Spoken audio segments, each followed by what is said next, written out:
My name is Destiny Okolie from Arlington High School, and my essay is titled, I May Break.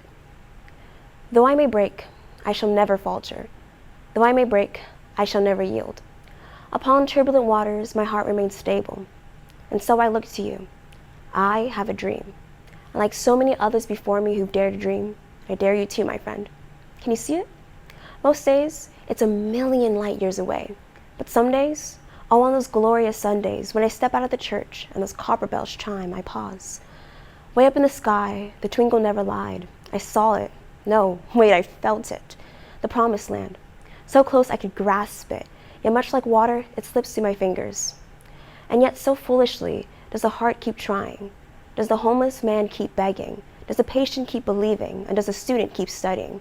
However, it was never a foolish notion, but a product of human nature, to never go gentle into that good night, or succumb to the wicked man's words that say, give up.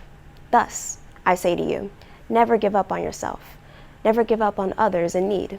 Never give up on loving your enemies. I say those last words with the utmost importance. Love your enemies. A saying so easily said, yet so hardly followed.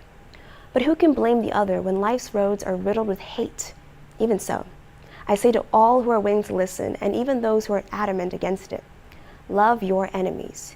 Because much like Dr. King stated in his Loving Your Enemies speech on November 17, 1957, love is the most durable power in the world. However, your capacity to love your enemies solely depends on your ability to forgive. You cannot forgive, yet still hold a grudge, then you would have built a wall around your heart. Neither do I say you must forget. Like King himself has stated in his Loving Your Enemies sermon, he who is devoid of the power to forgive is devoid of the power to love. So, rather than forget, you should instead never let the actions of those who have wronged you be the walls that block you. Change can never happen if you hold on so firmly to the past. We can only break the cycle of hate and violence by coming together, by initiating forgiveness and realizing that the same evil that can drive a man to kill and another to steal is the same evil in all of our hearts.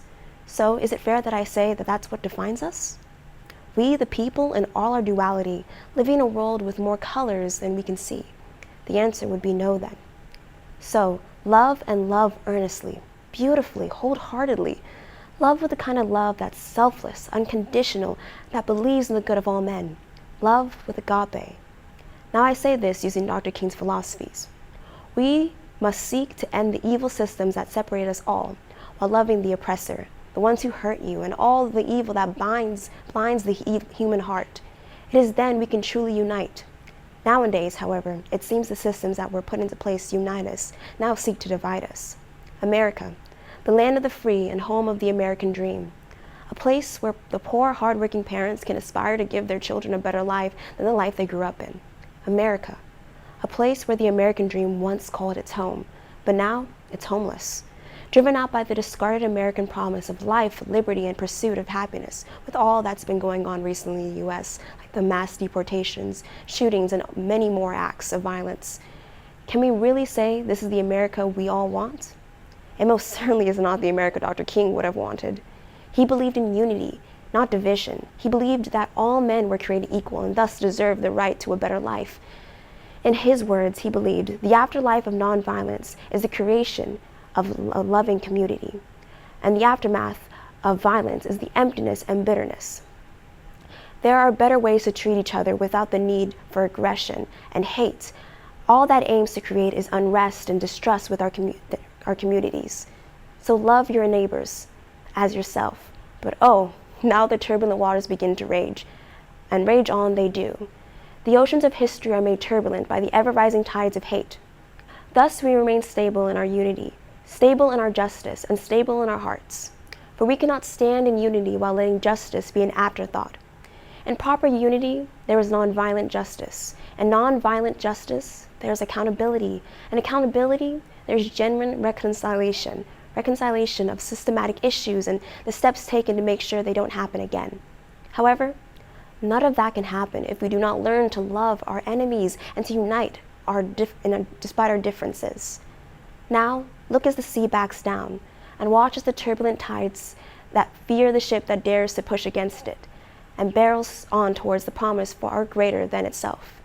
And there, on the ship, The ones whose hands hold firmly to the ship's helm are none other than you and I. The power the person has in their hands is so greatly underestimated, especially when that individual is a youth. However, let it be known that in each and every heart and each and every person lies a puzzle piece to the future. Through our actions, that piece is painted and molded like the sculpture at work. It is up to you and me and every man under the sky, young or old, shy or bold. Accountability doesn't discriminate. For justice is not always just. No, it never really was. In this great big world under God's blue sky, no matter how big or small your piece is, you're destined for greatness. But only if you dare to dream it, courageous enough to endure it, and valiant enough to be it. Though we may not see it, that promised land now, our determination thus implores it. It demands it, I say. As King stated himself, there comes a time when silence is betrayal.